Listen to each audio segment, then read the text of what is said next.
Сухумская инфекционная больница. Самому младшему пациенту, который сегодня проходит лечение в медучреждении, всего 2 месяца от роду. Но побороться за жизнь ему уже пришлось. Коклюш – одно из самых опасных заболеваний для малышей. Опасность в том, что новорожденные дети в силу хрупкого организма не могут полноценно кашлять, и ребенок может просто перестать дышать. Специалисты отмечают, тяжелее всего коклюш переносят непривитые дети в возрасте до года. У нас были пациенты до месяца, 17-дневные, 15-дневные детки, лежали болеющие коклюшем.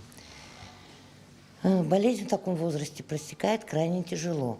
Сопровождается удушающим кашлем спастическим, сопровождающимся у таких маленьких детей остановкой дыхания. И имеет крайне неприятные для них последствия, то есть отражается на легких, на головном мозге.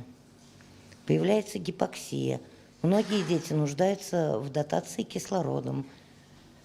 То есть подключаются на аппарат, который подает им кислород через назальный катетер или масочку лицевую. В среднем у нас постоянно на стационарном лечении находится 7-8 больных деток. По словам врачей Сухумской инфекционной больницы, вот уже более года они не помнят дня, когда бы у них не проходили лечение больные коклюшем дети. Даже были случаи, когда ребенка при поддержке Минздрава Абхазии приходилось вывозить за пределы республики. У нас нет отделения интенсивной терапии и реанимации на базе нашей больницы.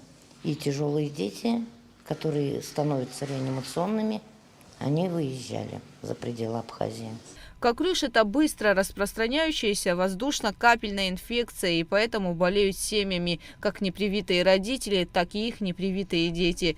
Детей с более легкой формой течения отпускают домой, прописав препараты. На первоначальном этапе проводится ПЦР-диагностика. Если дети обращаются в первые дни заболевания, анализ берется, ПЦР-диагностика, она готовится в течение 2 дней. Но для коклюша есть комплекс таких ярких проявлений. Мы предварительно выставляем диагноз, назначаем лечение, берем анализы, которые также подтверждают наш диагноз, и уже дожидаемся ПЦР-диагностики.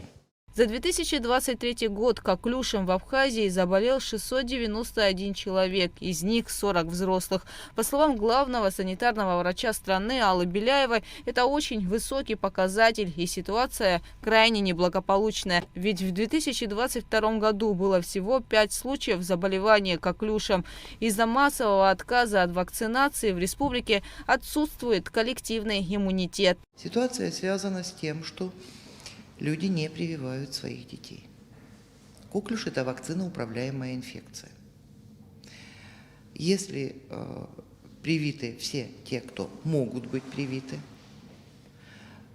если популяционный иммунитет составляет 95%, то заболеваемости коклюшем просто нет. Из 95 упомянутых процентов, которые нужны для выработки коллективного иммунитета, на сегодняшний день в республике привиты только 20% населения. Массовый отказ от прививок люди объясняют своими переживаниями по поводу осложнений от вакцины. Причем самые разные отговорки, начиная от того, уже много раз дискутировали на эту тему, что прививки вызывают аутизм. Доказано, что они его не вызывают, просто в тот возраст, когда идут наибольшее количество прививок, примерно в том же возрасте возникают первые симптомы аутизма. Прививай ты его, не прививай ты его, результат будет одинаков.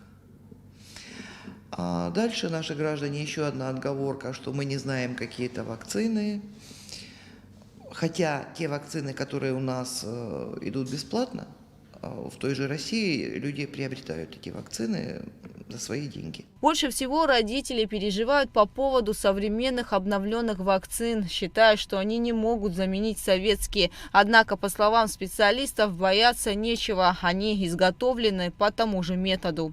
Советская вакцина была достаточно тяжелой.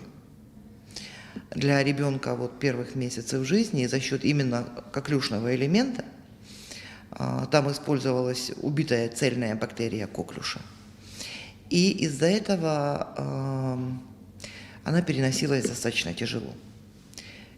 Нынешняя вакцина, там уже не цельная бактерия, а именно кусочек вырезан, тот, который отвечает за формирование иммунитета, и она переносится легче, чем советская. Притом методика создания этих вакцин не новая. Это не вот те вакцины, которые использовались за рубежом против ковида, да, новейшие, неиспробованные и так далее. Эти вакцины уже используются десятилетия. А многие родители считают подъем температуры после вакцинации осложнением. Нет, это не осложнение. Ребенок вырабатывает иммунитет, и, соответственно, организм реагирует на это температурой. Осложнением, опять-таки, родители считают то, что произошло через месяц, через 2, через 3 после. Опять-таки, осложнением считается то, что произошло в первые 3 дня после вакцинации. Вот здесь можно связать. Но если у ребенка развился какой-то процесс не в месте введения вакцины, а через несколько месяцев, то, скорее всего, он не имеет отношения к вакцинации. Сделать прививку можно в любой районной поликлинике бесплатно. Перед вакцинацией врач-педиатр обязательно проверяет, есть ли у ребенка противопоказания. Вакцины, по словам специалистов Минздрава, достаточно. На все препараты есть сертификат происхождения этого товара. Более того, на каждом этапе хранения товара, да, температурный режим и так далее, это все соблюдается, существует двойной контроль. Сертификаты, в том числе, если это зарубежные препараты, они также имеются. Более того, они тех же серийных партий, что используются и в зоне Европейского Союза и так далее. Собственно говоря, по российским вакцинам также нету никаких вопросов. Естественно, существуют все сертификаты качества. Более того, хотелось бы подчеркнуть, что эти вакцины сделаны на основе старых, имеющихся советских стандартов производства этих препаратов. Отсутствие коллективного иммунитета – серьезная проблема, которая может привести к росту и других инфекций. Выходом, по словам медиков, является вакцинация, которая помогает избежать сотни летальных случаев и эпидемий. Специалисты призывают прислушаться к их мнению и защитить себя и своих близких от опасных заболеваний. Гугу Савардания, Михаил Братухин, Абхазское телевидение.